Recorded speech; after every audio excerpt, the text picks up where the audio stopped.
శ్రీ మహాగణాధిపతయే నమః. శ్రీమాత్రే నమః.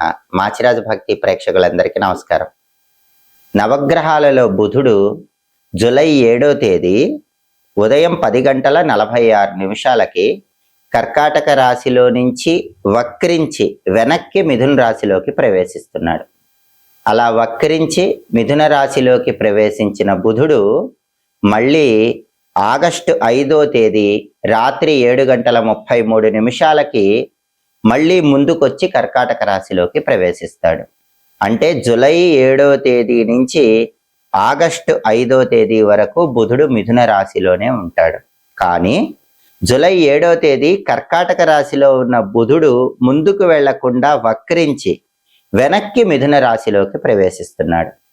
ఈ బుధుడి వక్రం అనేది 12 రాశుల వారికి ఎలాంటి ఫలితాలను కలిగింపజేస్తుందో, బుధుడి వక్రం ఏ రాశులకు అనుకూల ఫలితాలను ఇస్తుందో, ఏ రాశులకు వ్యతిరేక ఫలితాలు ఇస్తుందో, అనుకూల ఫలితాలు రెట్టింపు చేసుకోవటానికి, వ్యతిరేక ఫలితాలు తగ్గింపజేసుకోవటానికి 12 రాశుల వాళ్ళు బుధుడికి సంబంధించి ఎలాంటి శక్తివంతమైన పరిహారాలు చేసుకోవాలో ఈ వీడియోలో మనం తెలుసుకుందాం. ఎప్పుడైనా సరే ఒక గ్రహము వక్రించినప్పుడు ఆ గ్రహం ఇచ్చే ఫలితాలు ప్రత్యేకంగా ఉంటాయని జ్యోతిష శాస్త్రంలో చెప్పడం జరిగింది. ఈ గ్రహాలు వక్రించినప్పుడు ఒక్కొక్క గ్రహము ఒక్కొక్క రకమైనటువంటి ఫలితాలను ఇస్తుంది. శుభగ్రహము వక్రించినప్పుడు ఇచ్చే ఫలితాలు ఒక రకంగా ఉంటాయి. పాపగ్రహము వక్రించినప్పుడు ఇచ్చే ఫలితాలు ఇంకొక రకంగా ఉంటాయి. బుధుడు శుభగ్రహాలతో కలిసినప్పుడు శుభ ఫలితాలను, పాపగ్రహాలతో కలిసినప్పుడు పాప ఫలితాలను కలిగింపజేస్తాడు. కాబట్టి బుధుడు వక్రించినప్పుడు ఇచ్చే ఫలితాలు చాలా ప్రత్యేకంగా ఉంటాయని జ్యోతిష శాస్త్రంలో చెప్పడం జరిగింది. జ్యోతిష శాస్త్రంలో బుధుడి వక్రగమనం గురించి ఏం చెప్పారంటే, బుధగ్రహము సూర్యుడి చుట్టూ తిరిగి రావటానికి 88 రోజులు పడుతుంది. ఈ భ్రమణ మార్గంలో బుధగ్రహము ఏదో ఒక ప్రదేశంలో కొద్ది గంటల పాటు లేదా కొన్ని రోజుల పాటు స్థిరంగా నిలిచిపోతుంది. బుధగ్రహము సంవత్సరానికి 3 సార్లు వక్రిస్తుందని జ్యోతిష శాస్త్రంలో చెప్పారు. ఈ వక్రగమనం అనేది కనీసం 20 రోజుల పాటైనా కొనసాగుతుందని జ్యోతిష శాస్త్ర గ్రంథాల్లో చెప్పారు.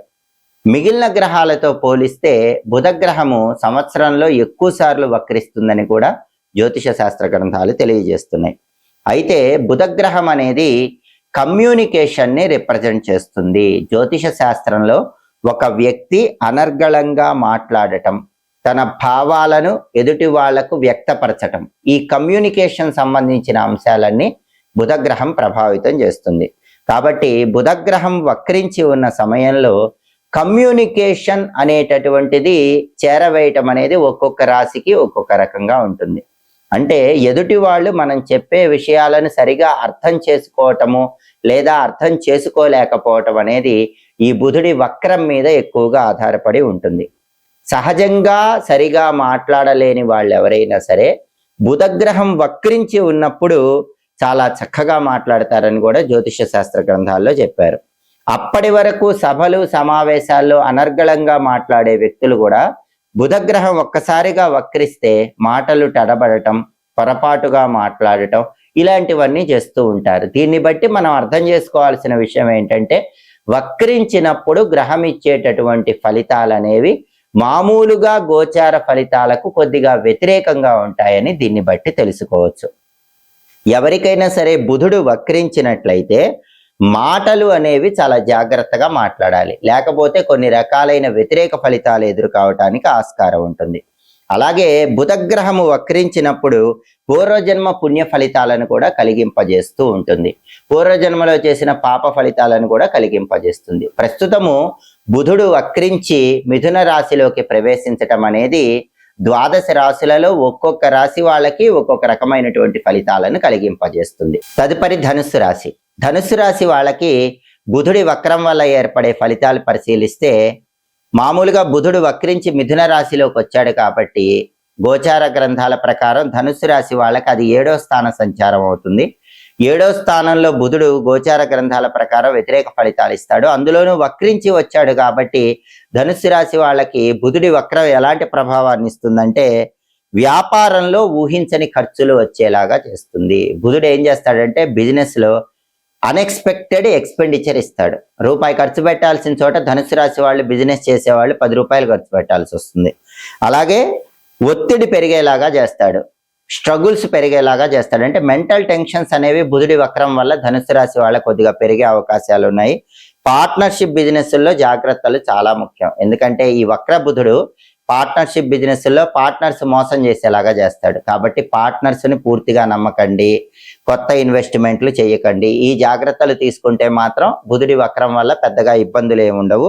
కొత్త పెట్టుబడులు పెట్టకుండా ఉన్న పెట్టుబడుల్లోనే వ్యాపారాన్ని ముందుకు తీసుకువెళ్లే ప్రయత్నం చేయాలి. అలా చేసుకుంటే ఇంకా ఇతర విషయాల్లో ఎలాంటి ఇబ్బందులు ఉండవు. ప్రధానంగా వక్రించిన బుధుడు ధనుసు రాశి వాళ్ళకి 7వ స్థానంలో వక్రించాడు కాబట్టి కేవలం పార్ట్నర్షిప్ బిజినెస్లోనే దెబ్బ కొడతాడు. ఈ ఒక్క విషయంలో జాగ్రత్తలు తీసుకుంటే ధనుసు రాశి వాళ్ళకి బుధుడి వక్రం వల్ల పెద్దగా ఇబ్బందులు ఏమి ఉండవు.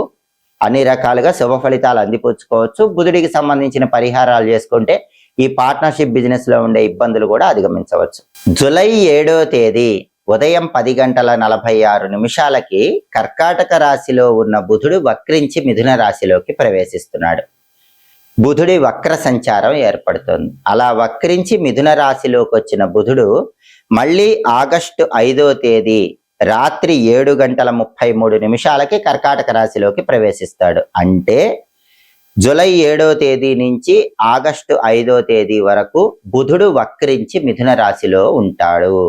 అలా వక్రించి మిథున రాశిలో ఉన్నటువంటి బుధుడు 12 రాశుల వారికి ప్రత్యేకమైన ఫలితాలను కలిగింపజేస్తాడు. కొన్ని విషయాలలో కొన్ని రాశుల వారికి అనుకూల ఫలితాలు ఇస్తాడు, కొన్ని విషయాలలో కొన్ని రాశుల వారికి వ్యతిరేక ఫలితాలు ఇస్తాడు. అనుకూల ఫలితాలు రెట్టింపు చేసుకోవటానికి, వ్యతిరేక ఫలితాలు తగ్గింపజేసుకోవటానికి 12 రాశుల వాళ్ళు బుధుడికి సంబంధించిన కొన్ని శక్తివంతమైన పరిహారాలు చేసుకోవాలి. వాటిలో ముఖ్యమైన పరిహారాలు బుధవారం రోజే చేసుకోవాలి. అంటే జూలై 7వ తేదీ నుంచి ఆగస్టు 5వ తేదీ మధ్యలో వచ్చే బుధవారాలు బుధ సంబంధమైన పరిహారాలు చేసుకుంటే ఈ బుధుడి వక్రం అనేది 12 రాశుల వాళ్ళకి సంపూర్ణంగా అనుకూల ఫలితాలు ఇస్తుంది. ముఖ్యమైనటువంటి పరిహారం బుధవారం రోజు పెసల పరిహారం. పెసల పరిహారం ఏంటంటే పెసలు ముందు రోజు రాత్రి అంటే మంగళవారం రాత్రిపూటే నానబెట్టుకొని మర్నాడు బుధవారం రోజు నానబెట్టినటువంటి పెసలు గోమాతకు ఆహారంగా తినిపించాలి. లేదా బుధవారం బుధహోరలో కేజింబావు పెసలు ఆకుపచ్చ వస్త్రంలో మూటగట్టి ఎవరైనా బ్రాహ్మణుడికి దానం ఇవ్వాలి. అంటే బుధవారం ఉదయం 6 నుంచి 7 మధ్యలో కానీ, మధ్యాహ్నం 1 నుంచి 2 మధ్యలో కానీ, రాత్రి 8 నుంచి 9 మధ్యలో కానీ బుధహోరలో పెసలు దానం ఇచ్చుకోవాలి.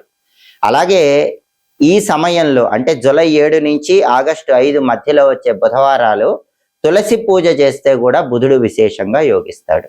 అంటే తులసి కోట దగ్గర దీపాన్ని వెలిగించుకోవటం, తులసి కోటకు ప్రదక్షిణలు బుధవారం పూట చేయటం, ఓం బృందావన్యై నమః ఈ మంత్రం చదువుకుంటూ తులసి కోట దగ్గర ప్రదక్షిణలు చేసుకోవటం, తులసి కోట దగ్గర ఆవు నెయ్యి దీపం పెట్టుకోవటం, లేదా ఉసిరిక దీపాలు వెలిగించుకోవటం, ద్రాక్ష పళ్ళు, అరటి పండ్లు, దానిమ్మ పండు గింజలు తులసి కోట దగ్గర నైవేద్యం పెట్టుకోవటం. వీలైతే తులసి కోట దగ్గర ఒక రాగి పాత్రలో నీళ్లు తీసుకుని కింద ఒక పళ్ళెం ఉంచి ఆ రాగి పాత్రలో నీళ్లలో పుష్పాలు, అక్షింతలు వేసి ఆ నీళ్లతో తులసి మాతకు అర్ఘ్యం ఇవ్వటం చేసినా కూడా బుధుడి వక్రగమనం అనేది 12 రాశులకి పూర్తిగా అనుకూల ఫలితాలనే కలిగింపజేస్తుంది. అలాగే గుమ్మడికాయ దానం చాలా అద్భుతమైన ఫలితాలను కలిగింపజేస్తుంది. కూష్మాండ దానం అనేది బుధుడికి ఎంతో ప్రీతిపాత్రం. అందుకే ఈ సమయంలో వచ్చే బుధవారాలు గుమ్మడికాయ ఎవరైనా బ్రాహ్మణుడికి దానం ఇవ్వండి. ఏ గుమ్మడికాయ దానం ఇచ్చినా పర్వాలేదు, కాకపోతే బూడిద గుమ్మడికాయ కాకుండా మామూలు గుమ్మడికాయ దానం ఇస్తే ఫలితం అనేది ఇంకా ఎక్కువగా ఉంటుంది. అలాగే బుధుడికి అధిష్టాన దైవం గణపతి కాబట్టి ఈ సమయంలో అంటే జూలై 7 నుంచి ఆగస్టు 5 మధ్యలో వచ్చే బుధవారాలు గణపతిని పూజిస్తే మంచిది.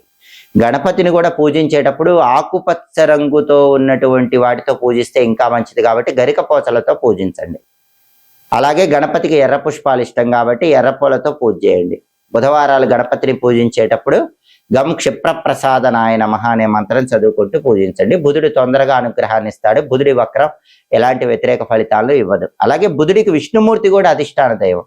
అందుకే బుధవారాలు ఈ సమయంలో ఓం వషట్కారాయ నమః అనే విష్ణు మంత్రాన్ని చదువుకుంటే కూడా కెరీర్ పరంగా బాగుంటుంది, కమ్యూనికేషన్ స్కిల్స్ పెరుగుతాయి, 12 రాశులకు అనుకూల ఫలితాలు వస్తాయి. అలాగే బుధవారం పూట ఉపవాసం ఉండి రాత్రికి పెసరపప్పుతో చేసినటువంటి పొంగలి ఆహారంగా స్వీకరిస్తే మంచిది. ఇది బుధుడికి ఇష్టమైనటువంటి ఉపవాసం అవుతుంది. ఇది చేసినా కూడా అనుకూల ఫలితాలు వస్తాయి. అలాగే పింగాణి వస్తువులు ఏవైనా సరే బుధవారం పూట ఈ సమయంలో దానం ఇస్తే చాలా మంచిది. గాజు వస్తువులు కానీ పింగాణి వస్తువులు కానీ ఎవరికైనా దానంగా ఇవ్వండి. జూలై 7 నుంచి ఆగస్టు 5 మధ్యలో వచ్చే బుధవారాలు గణపతి ఆలయ దర్శనం చేసిన, విష్ణు ఆలయ దర్శనం చేసినా కూడా ద్వాదశ రాశుల వారికి వక్రించి మిథునంలోకి వచ్చినటువంటి బుధుడు పూర్తిగా అనుకూల ఫలితాలే కలిగింపజేస్తాడు, వ్యతిరేక ఫలితాలన్నీ తొలగింపజేస్తాడు. ఈ పరిహారాలు చేసుకోండి, బుధుడి అనుగ్రహానికి పాత్రలు కండి. ఎప్పటికప్పుడు ఖగోళంలో గ్రహాల సంచారంలో వచ్చే మార్పు వల్ల కలిగే ఫలితాలు ద్వాదశ రాశులకి ఎలా ఉంటాయో తెలుసుకోవాలంటే మాచిరాజు భక్తి ఛానల్ తప్పకుండా చూడండి. మా వీడియోస్ మీకు నచ్చినట్లయితే మా ఛానల్ లైక్ చేయండి, కామెంట్ చేయండి. మా ఛానల్ వీడియోస్ 10 మంది మిత్రులకు షేర్ చేయండి. మా ఛానల్ సబ్స్క్రైబ్ చేసుకోండి. పక్కన ఉన్న బెల్ సింబల్ నొక్కటం మాత్రం మర్చిపోకండి. సర్వే జనాః సుఖినో భవంతు. స్వస్తి.